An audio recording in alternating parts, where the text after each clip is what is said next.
So this week's two movies were E.T. the Extraterrestrial and 2001 A Space Odyssey.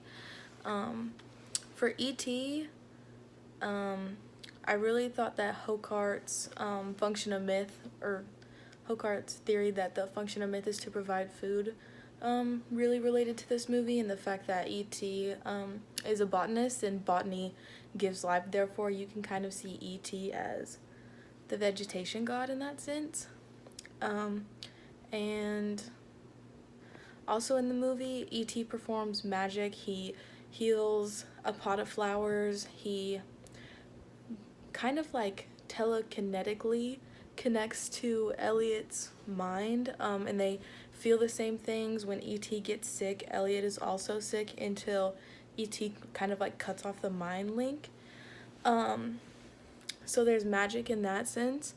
But one thing that I found, or one theory that I thought didn't work, was Malinowski's theory on magic, wherein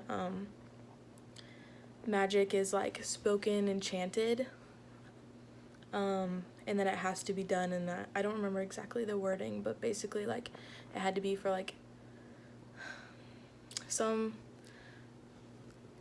greater purpose, I guess. Like it was important, but E.T. didn't only perform magic when it was absolutely necessary. Like he just did on the pot of flowers because he was like, oh, it's sad that they're dying. So I didn't really think that the magic used in the movie connected to Malinowski's theory.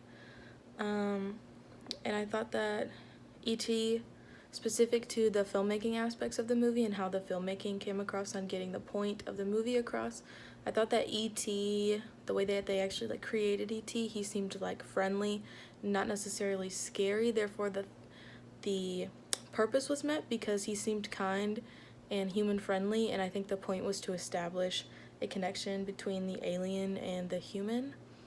And I also thought that the government interference in the movie was key to the story, because I feel like a main element of the story was about why aliens don't come on Earth and, flash that they're here. I mean, they didn't in the movie, but they were found to be there, and then, they destroyed Elliot's house, and basically E.T. died, I guess. Also, my favorite point of the movie was when E.T. kind of, like, awakens in the bag and he says, E.T. phone home. I thought it was really cute. That's just my favorite part, but yeah. That's how I think myth relates to E.T. Also just, aliens in general. The myth, I guess, that is attached to aliens. And with 2001 A Space Odyssey, I thought that Eliot's theory that myth serves to justify ritual, which enacts myth, was really important, because as it was mentioned in the lecture, that this kind of enacts like a cyclical closed loop, wherein it just keeps going around, myth, ritual, and like the arrow just keeps going. Also, time travel is key to the movie when Bowman time travels and he goes back to like the Baroque period, and then he ends up like as a baby in space kind of type thing.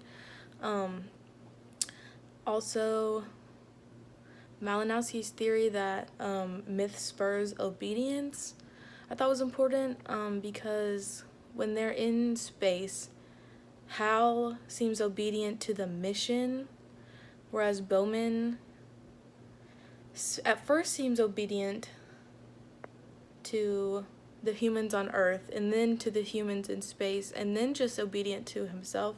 In a sense, I guess he never is obedient to Hal. He never seems to trust Hal, which, kind of spurs on like the mistrust of computers and artificial intelligence type thing. But I thought that Malinowski's like myth spurs obedience type thing. Like maybe Hal's obedience to the mission spurs from a myth in his mind, I guess, some type of myth that is implanted in his code.